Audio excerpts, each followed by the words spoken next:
한국인들이 여행 온 중국인들에게 이렇게 대했다고? 베이징 제1고등학교 학생이 남긴 한 소셜미디어 글이 3일 만에 조회수 300만을 기록했습니다. 이 한국 식당 대체 무슨 권리로 우리한테 이래라 저래라 하는 거죠? 우리가 뭘 그렇게 잘못했다고 이런 대우를 받아야 하나요? 이유라도 설명해 주세요. 현재까지 5만 개가 넘는 댓글이 달렸습니다. 충격적이다. 나도 비슷한 경험이 있다. 요즘 한국이 미친 것 같다. 베이징의 명문고 학생들의 한국 졸업여행 중 벌어진 일. 도대체 무슨 일이 있었던 걸까요? 지금부터 그 충격적인 이야기를 시작합니다. 안녕하세요. 저는 베이징 제1고등학교 졸업반 타우입니다. 3대째 군인 가문에서 자란 학생으로 할아버지는 한국전쟁에 참전하셨고 아버지도 30년 넘게 군 생활을 하신 군인이십니다. 자연스럽게 저는 어릴 때부터 한국에 대해 좋지 않은 감정을 가지고 자랐습니다. 할아버지께서는 전쟁 중 동료들을 잃으신 이야기를 자주 들려주셨고 그때마다 슬픔에 잠기셨습니다. 어린 저는 할아버지의 눈물을 보며 한국에 대한 원망을 키워갔죠. 아버지 역시 군사훈련 중에 한국을 가상적국으로 상정하고 훈련하셨다는 이야기를 종종 하셨습니다. 저는 그런 이야기들을 들으며 자연스럽게 한국을 적으로 인식하게 되었습니다. 작년 겨울, 마지막 학기를 시작하던 날이었습니다.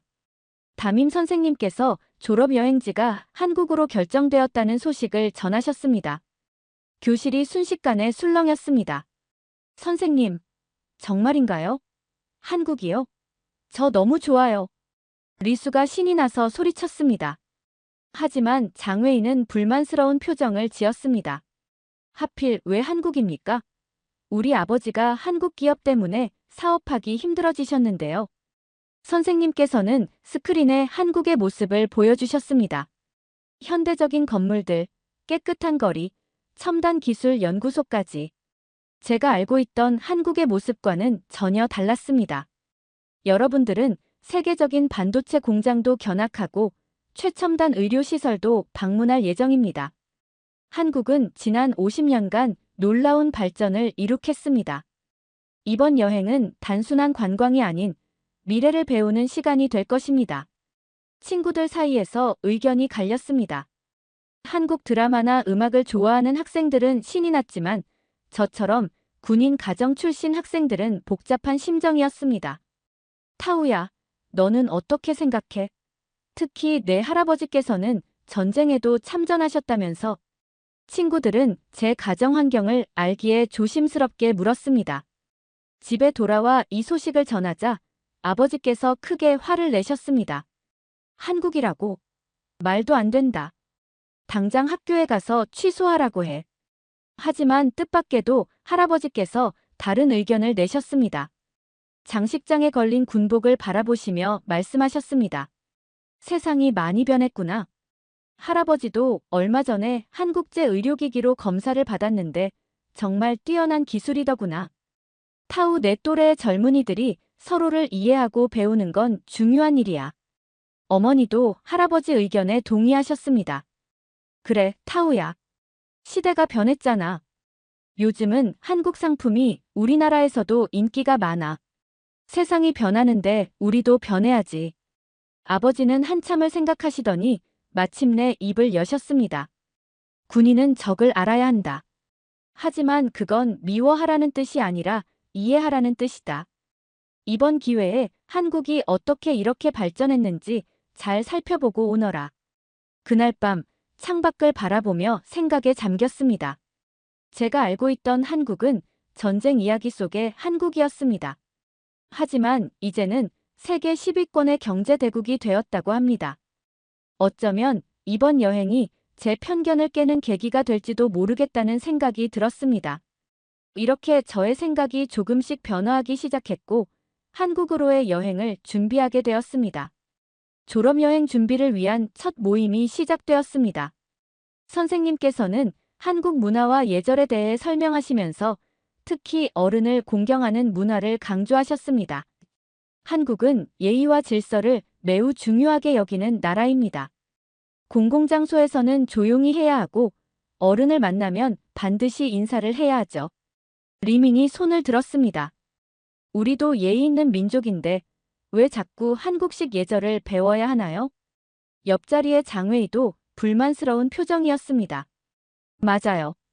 우리나라가 더 큰 나라고 더 오래된 문명을 가졌는데 교실 뒤에 앉아있던 군인 가정 출신 친구들도 수군거리기 시작했습니다.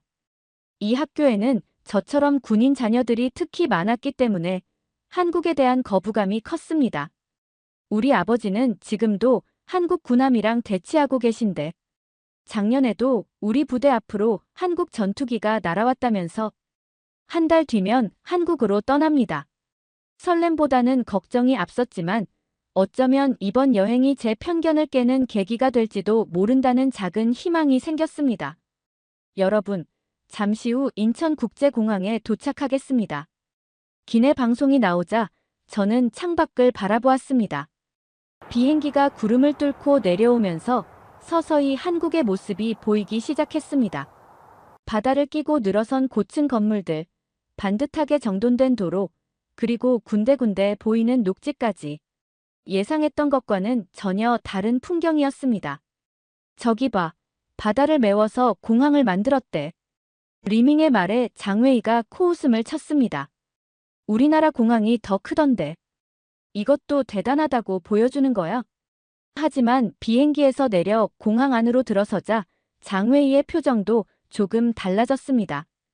깨끗한 대리석 바닥, 높은 천장, 투명한 유리벽을 통해 들어오는 자연광까지.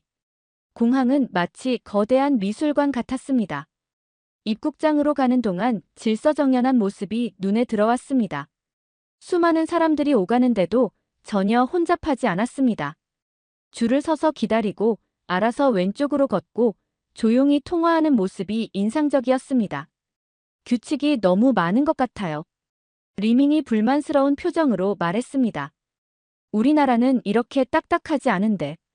입국 심사를 받으면서도 놀라웠습니다. 심사관은 엄격했지만 불필요한 질문이나 차별적인 태도는 전혀 없었습니다. 오히려 어서 오세요 하는 말과 함께 미소로 맞아주었습니다. 공항에서 나와 서울로 향하는 길은 더욱 인상적이었습니다. 고속도로는 마치 거울처럼 반짝였고 도로 양옆으로는 녹지가 잘 조성되어 있었습니다. 지금 지나가는 이 지역이 송도입니다. 20년 전만 해도 바다였던 곳인데 지금은 국제도시가 되었죠. 가이드 김주임의 설명에 장웨이가 작게 중얼거렸습니다. 우리나라도 이런 도시 많은데. 서울로 들어서면서 도시의 모습은 더욱 달라졌습니다. 고층 빌딩들이 즐비했지만 그 사이사이에 공원과 녹지가 조화롭게 어우러져 있었습니다. 특히 한강변의 공원에서는 시민들이 여유롭게 운동을 즐기고 있었습니다. 저기 보이는 강이 한강입니다. 60년대만 해도 오염이 심각했다고 하는데 지금은 시민들의 휴식 공간이 되었죠. 버스가 시내로 들어설수록 더 많은 것들이 눈에 들어왔습니다. 사람들은 질서 있게 보도를 걸었고 차들은 규칙을 잘 지켰습니다.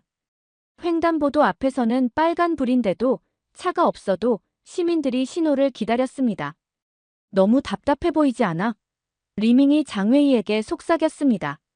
차도 없는데 왜 서 있는 거야? 숙소에 도착하기 전 버스는 잠시 전통시장 근처에 섰습니다.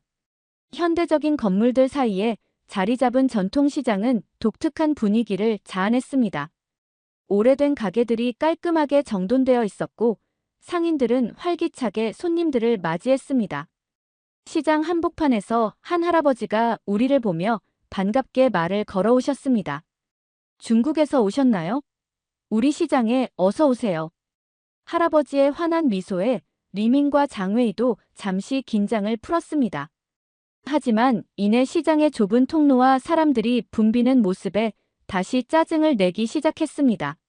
숙소인 호텔에 도착해서 창밖을 바라보며 생각에 잠겼습니다. 하루 동안 본 한국의 모습은 제가 알고 있던 것과는 너무나 달랐습니다. 질서와 규칙이 일상이 된 나라, 전통과 현대가 공존하는 나라. 하지만 리밍과 장웨이의 반응을 보면서 이런 차이가 앞으로 문제가 될 수도 있겠다는 생각이 들었습니다. 뭐가 그렇게 대단한 거야? 장웨이가 창 밖을 보며 말했습니다. 우리나라가 훨씬 더 크고 발전했는데. 리밍도 고개를 끄덕였습니다. 맞아. 규칙도 너무 많고 뭔가 불편해. 저는 아무 말도 하지 않았습니다. 하지만 왠지 마음이 불안했습니다. 앞으로의 여행이 순탄치만은 않을 것 같다는 예감이 들었기 때문입니다. 다음 날 아침, 서울 지하철을 타고 첫 번째 일정으로 향했습니다. 질서정연하게 줄을 서서 기다리는 모습이 인상적이었지만 리밍과 장웨이는 불만이 많아 보였습니다. 두 사람은 지하철 안에서도 큰 소리로 이야기를 나누며 과자를 먹었습니다. 여기 사람들은 왜 이렇게 조용해? 리밍이 과자를 우적우적 씹으며 말했습니다.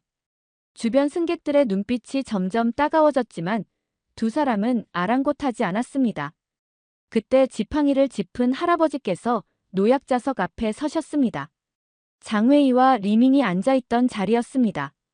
저는 얼른 일어나려 했지만 장웨이가 말했습니다.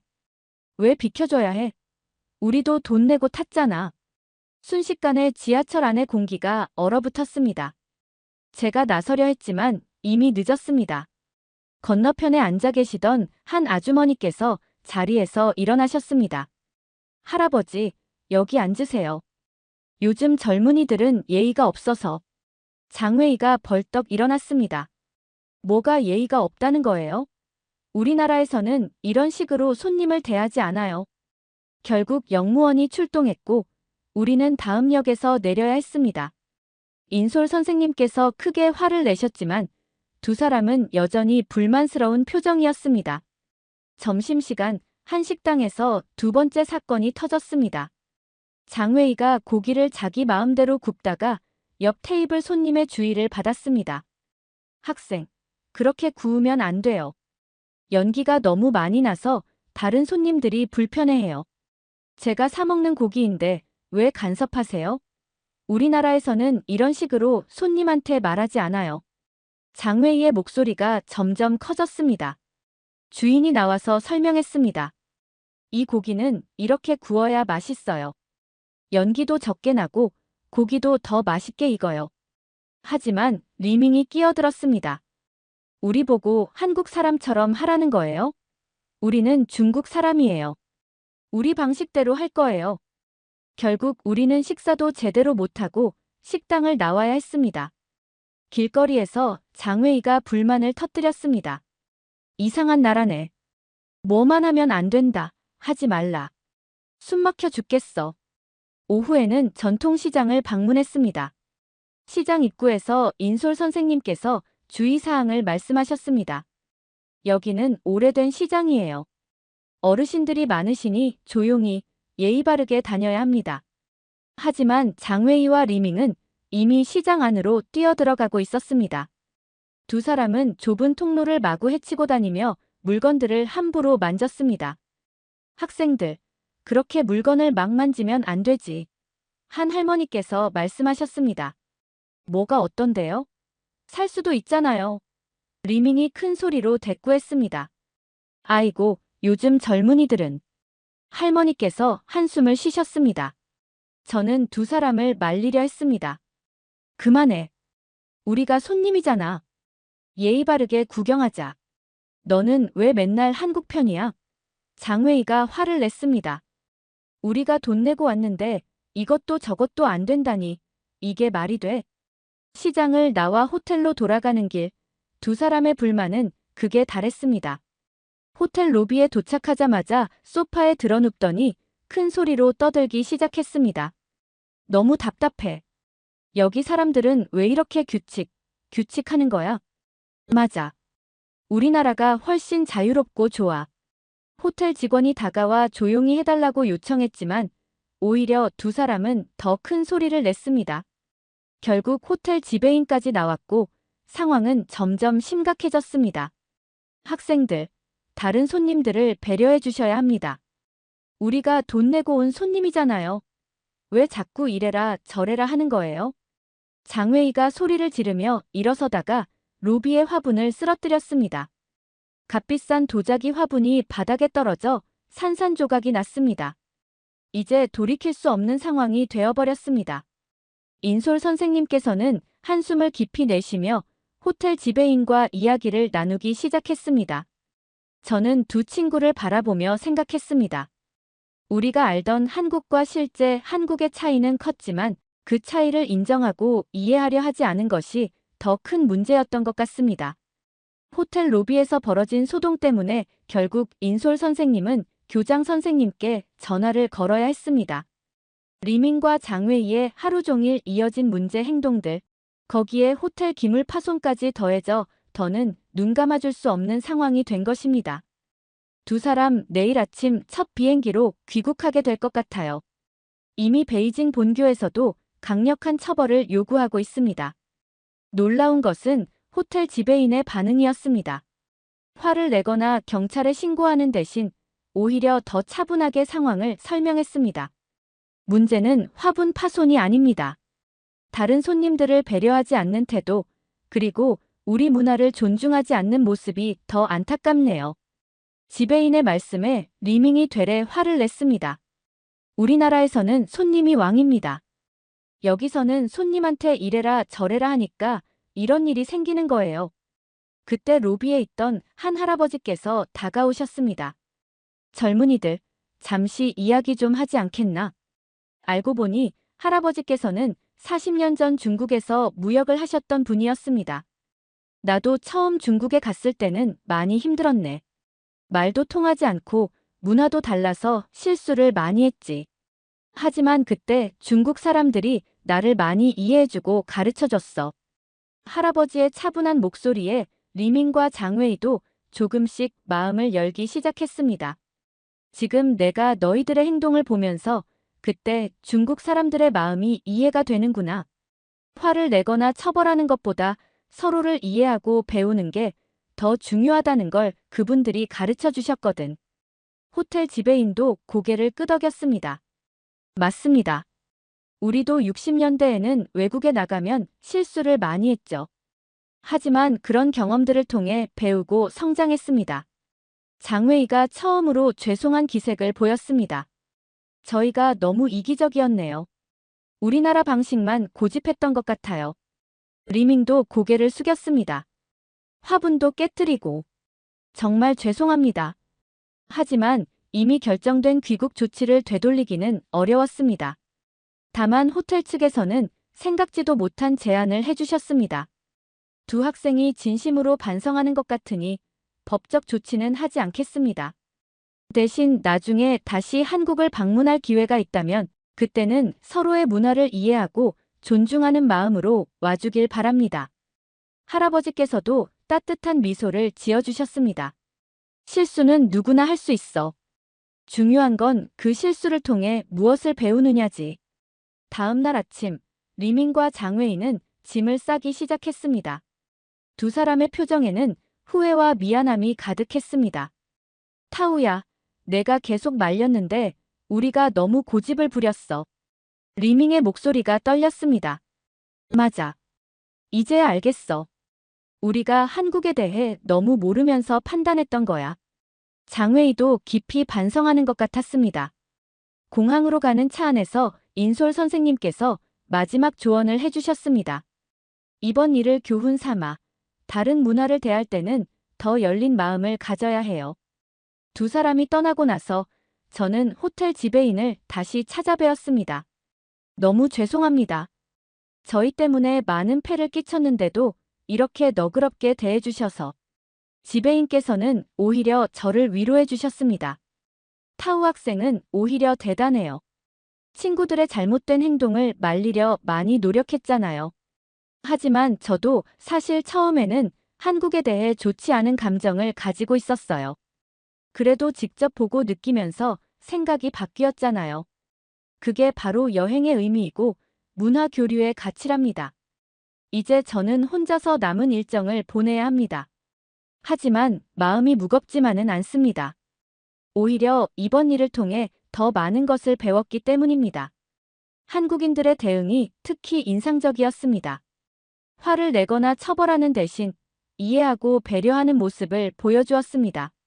그들의 질서와 예의는 단순한 규칙이 아닌 서로를 존중하는 마음에서 나온다는 것을 이제는 알 것 같습니다. 밤이 되어 호텔 창밖을 바라보며 생각했습니다. 시간이 흐르면서 도시의 모습은 변했을지 몰라도 사람들의 마음속에 있는 전통과 예의는 변하지 않았나 봅니다. 오히려 그것이 이 나라를 발전시킨 힘이 아니었을까 하는 생각이 들었습니다. 내일부터는 새로운 마음가짐으로 한국을 바라보려 합니다. 리민과 장웨이의 실수를 교훈 삼아 더 깊이 있게 이 나라의 문화를 이해하고 배우고 싶습니다. 베이징행 비행기 안에서 창밖을 바라봅니다. 2주간의 한국 여행이 끝나고 이제 집으로 돌아가는 길입니다.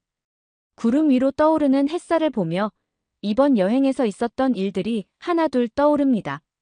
처음 한국행이 결정됐을 때의 그 불안한 마음, 할아버지의 전쟁 이야기로 가득 찬 고정관념, 아버지의 반대, 그리고 친구들과의 갈등까지.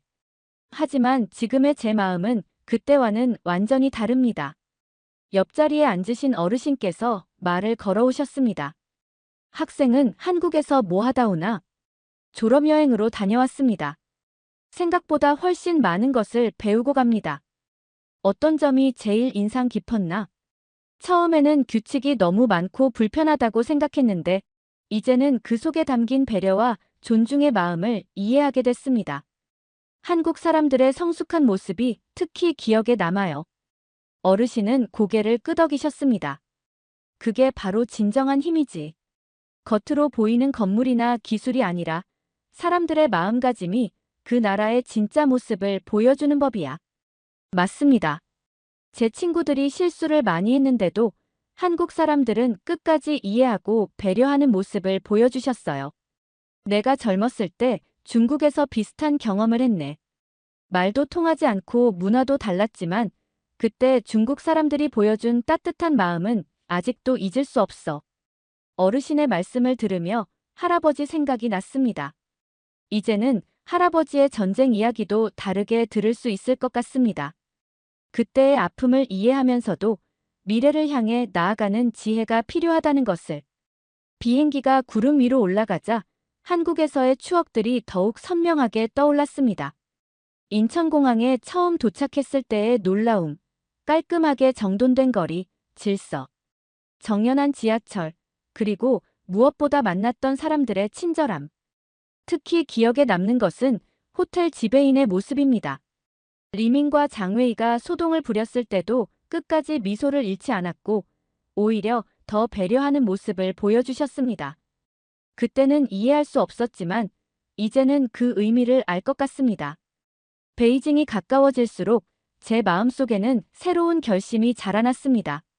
돌아가면 제일 먼저 할아버지를 찾아뵐 생각입니다. 전쟁 이야기를 다시 한번 들어보고 싶습니다.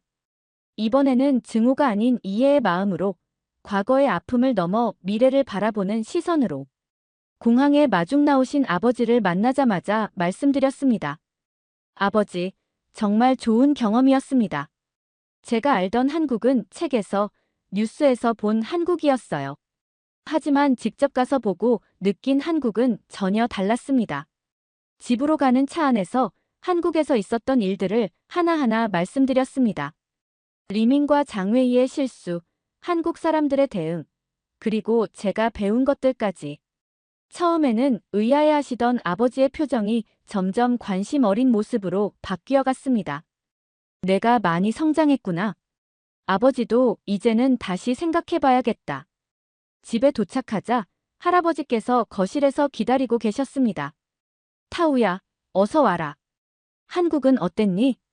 할아버지 앞에 앉아 이야기를 나누면서 저는 전에는 보지 못했던 할아버지의 모습을 발견했습니다. 전쟁 이야기를 하실 때도 이제는 증오보다는 아픔이, 분노보다는 안타까움이 더 크게 느껴졌습니다. 할아버지, 이제는 새로운 시대가 왔나 봅니다. 저는 한국에서 미래의 희망을 보고 왔어요. 할아버지께서는 오래된 군복을 바라보시며 말씀하셨습니다. 그래, 내 말이 맞다. 이제는 서로를 이해하고 배우는 때가 온 거지. 저는 한국에서 받은 작은 선물을 할아버지께 드렸습니다. 전통 찻잔 세트였습니다. 할아버지, 이 찻잔으로 앞으로는 즐거운 이야기를 나누고 싶어요. 할아버지께서는 찻잔을 가만히 쓰다듬으셨습니다. 그래, 이제는 평화로운 이야기를 나눌 때가 됐구나. 저녁 식사 때 어머니께서 한국 음식을 준비해 주셨습니다. 처음에는 어색해하시던 아버지도 할아버지도 점점 맛있게 드셨습니다. 음식을 나누는 것부터가 서로를 이해하는 첫걸음이란다. 할아버지의 말씀에 모두가 고개를 끄덕였습니다. 이제 내일부터는 평범한 일상으로 돌아갑니다. 하지만 제 마음속에는 무언가가 크게 변했습니다. 한국에서의 이주는 단순한 여행이 아닌 제 인생의 전환점이 되었습니다. 창밖으로 베이징의 석양이 물들어갑니다. 한국에서의 경험들은 이제 제 안에서 새로운 희망으로 자라나고 있습니다. 서로 다른 문화와 역사를 가진 두 나라지만 이제는 그것을 뛰어넘어 더 나은 미래를 향해 함께 걸어갈 수 있을 것 같습니다. 여기까지 중국의 명문고 타오의 이야기였습니다. 재미있게 들으셨나요? 다음에도 더 재미있고 감동적인 이야기를 원하신다면 좋아요와 댓글 부탁드립니다. 여러분의 응원 하나가 저에게는 큰 힘이 된답니다.